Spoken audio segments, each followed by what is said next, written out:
nomine Patris et Filii et Spiritus Sancti, Amen. Veni Sancte Spiritus, repletuorum cora fidelium, et tui amoris in ies in accende, emite Spiritum tuum equeabuntur, et nova eis faciet. Oremus Deus cora fidelium, Sancti Spiritus illustratione requisti, da nobis in iodem Spiritu recta sapere, te eius semper consolatione gaudere, per Christum Dominum nostrum. Amen. Sede sapientiae, ora pro nobis. de Patris et Filii et Spiritus Sancti.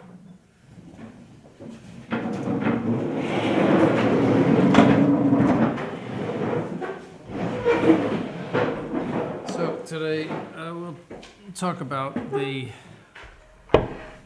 Evangelical Counsels, which are poverty, chastity, and obedience. Everyone must have the spirit of the Evangelical Counsels in order to go to heaven. Not everyone must make a vow. That's what religious people do. I mean, religious by that means monks, nuns, brothers, people who are in religion, Dominicans, Jesuits, etc. They take vows. But everyone must have the spirit of them in order to go to heaven. So the first thing we'll talk about is the spirit of poverty. Well, first, before we say that, the three evangelical counsels are the three antidotes to the three sources of evil mentioned in St. John's epistle. He talks about the concupiscence of the eyes, the concupiscence of the flesh, and the pride of life. Those are the three afflictions, you might say, of the soul as a result of original sin. So the concupiscence of the eyes refers to the world, that is, material goods, what the world can offer.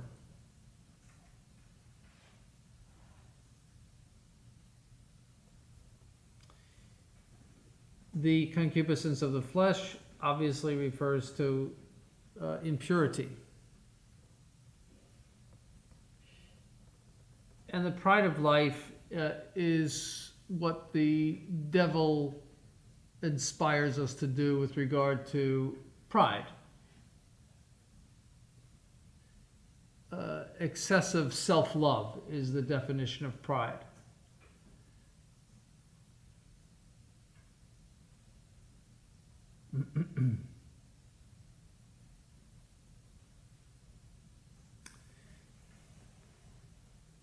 And the worst kind of pride is that of rebellion and disobedience.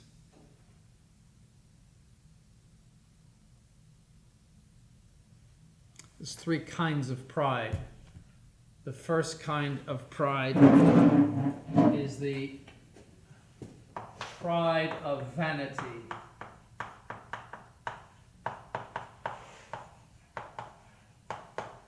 The second pride is that of selfishness.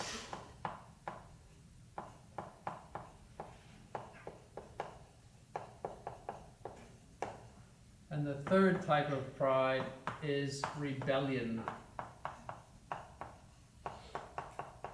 disobedience.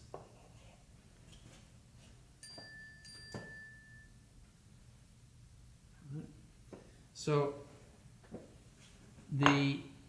we're talking here about the third kind. The pride of vanity is to have an excessive opinion about yourself and hope that everyone else has the same excessive opinion. Is that you dress in a flashy way, you have a flashy car, you're hoping that everybody notices you, you speak with a funny accent or something like that. These are typical signs of vanity. Doing things that attract attention to yourself. Being odd. That's the pride of vanity. It's the least of the prides, usually, almost always a venial sin, but it leads to very serious sins because you'll do anything in order to preserve that vanity. It's very addictive. So you'll do anything to keep it. And so you are led into other sins in order to preserve your vanity. The pride of selfishness is to seek your own ends excessively. To use people, for example, is a pride of selfishness. To just care about your own goals, push people aside in order to achieve what you want. It's the pride of selfishness, just to consider your own needs without anybody else's problems or needs. That's the pride of selfishness. And then the worst is the pride of rebellion and disobedience. That is very much the spirit of the devil, murmuring against superiors, inciting to rebellion. It's the pride of a heretic. It's the worst of all the prides and causes incredible damage. So, the Evangelical Counsels are the the three sources of evil are the concupiscence of the eyes. Let's see.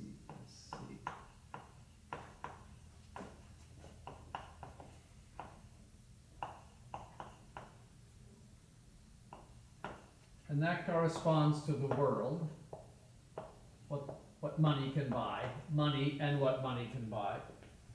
And so the antidote to that is poverty, the spirit of poverty. Then you have concupiscence of the flesh.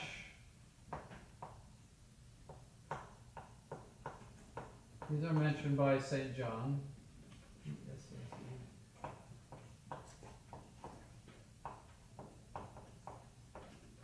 And that leads to impurity. And the antidote to that is chastity.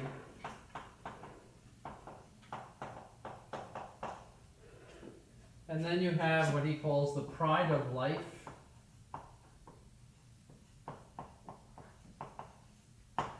Which leads to these three prides. It leads to vanity, selfishness, and rebellion. All three prides. And the antidote to that is obedience.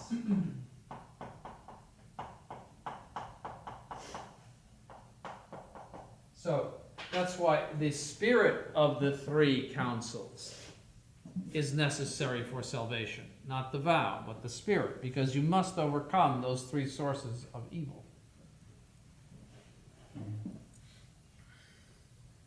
So first, poverty, the spirit of poverty.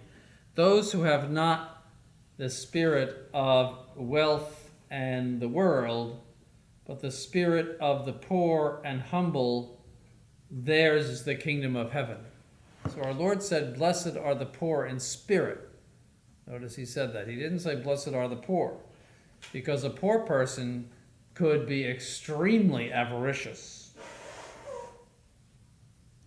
being jealous of what other people have, which they have by their own hard work and intelligence.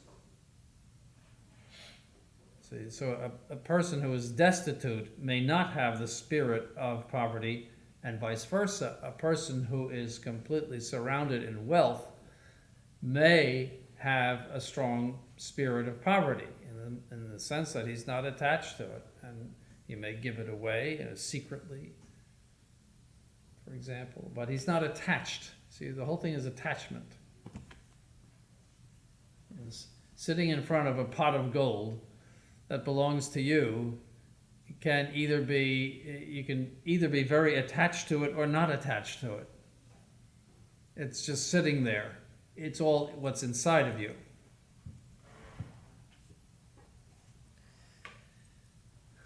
Voluntary poverty can be practiced in the midst of many worldly goods.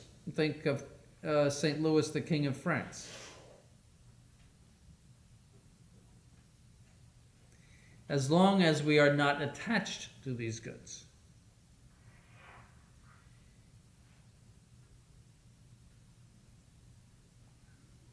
It can be practiced in the destitution of poverty as well, if it is born for the love of God.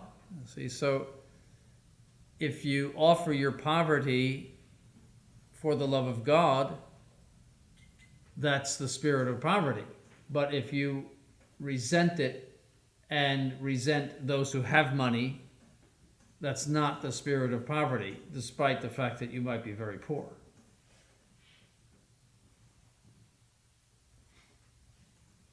St. Pius X said that poverty marks people with the sign of the Holy Family. See, that it is not necessarily a punishment from God. It may well be a blessing from God. And poverty has that way of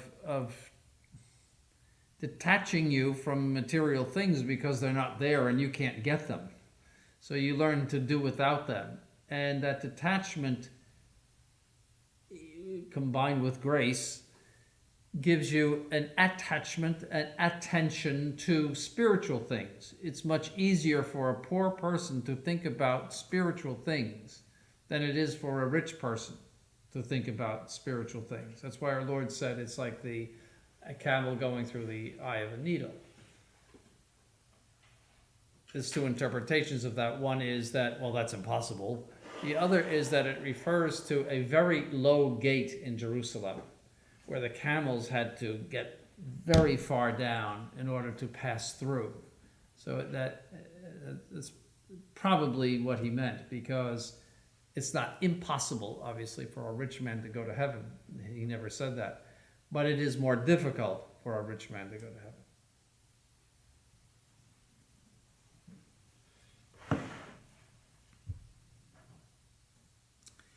Material things can only be enjoyed and possessed by one person at a time.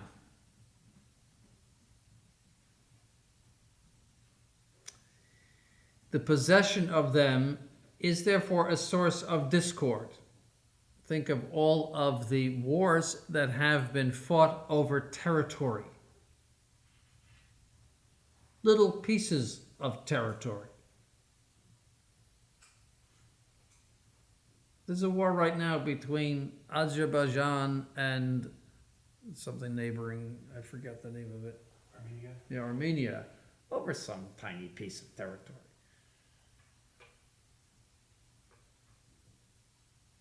All sorts of horrible wars. What the Prussians did to get Silesia, for example. Silesia being what is now part of Poland.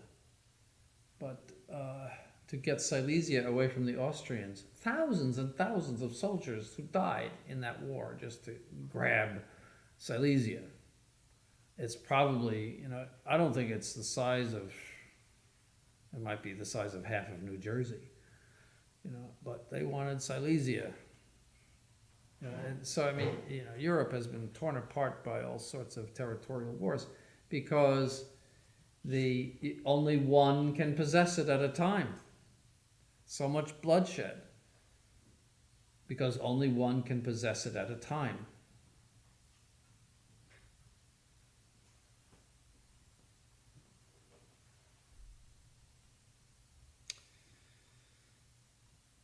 So, but spiritual things may be possessed completely by many. So if you go to a concert hall, and you hear, say, a Mozart symphony, that is a spiritual thing. I mean, it involves material things to play it. But the music is, by its very nature, spiritual. That is, it appeals to your intellect. You could put dogs and cats in the same situation. They won't hear any of the balance and the order and the beauty of the melodies, etc. They won't hear any of it. What you're hearing is intellectual and spiritual. And everyone, even if there's 1,000 people there, everyone will enjoy it completely. So spiritual things are enjoyed by everyone, many, many people, and even everyone completely. That's not true of material things.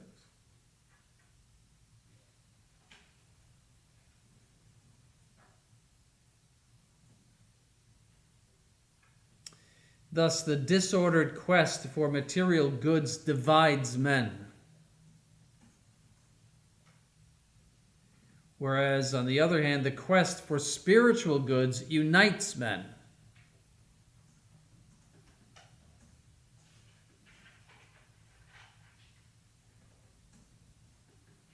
The more we possess God, the more we give Him to others.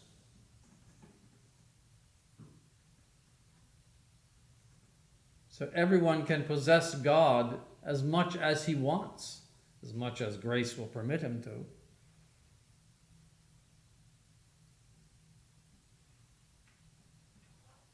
And the more you possess Him, the more you will give Him away, so to speak. The more your possession of God will be visible, the more you will speak about Him, the greater your virtues will be. You will give Him away in that sense, without any detriment to your own possession of God.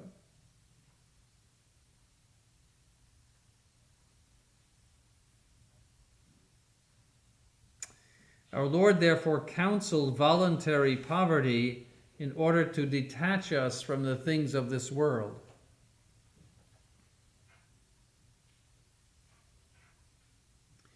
He cannot imprint His image on someone who is attached to the things of this world. It's an obstacle.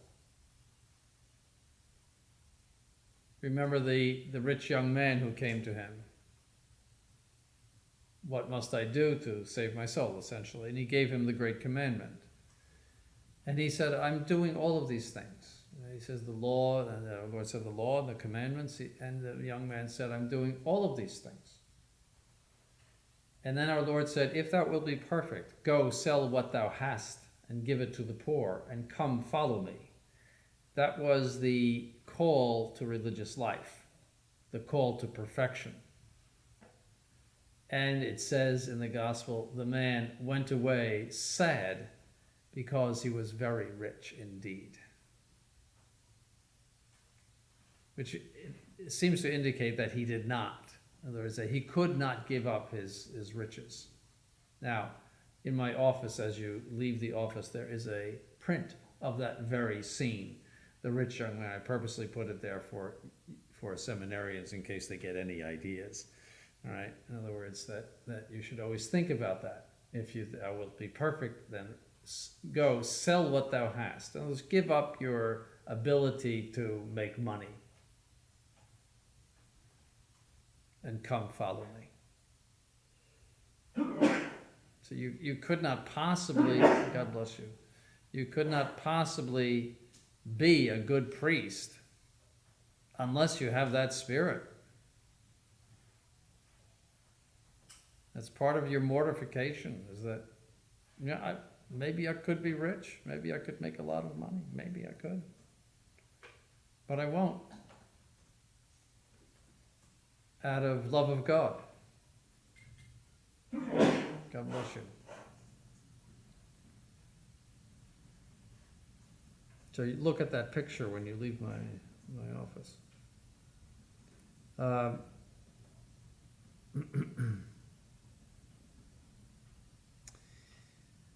So the present day world is extremely attached to material goods more than ever before in its history. The materialism of the modern age since the early 19th century has, it's in proportions that it has never known in the history of the planet. So there's a great temptation.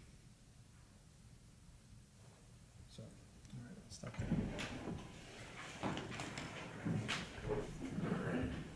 In nomine Patris et Filii et Spiritus Sancti, amen. Subtuum praesidium confugimus sancta Dei genitrix nostris deprecationes et despicias in necessitatibus, sed periculis cunctis libera nos semper, virgo gloriosa et benedicta. Amen. In nomine Patris et Filii et Spiritus Sancti, amen.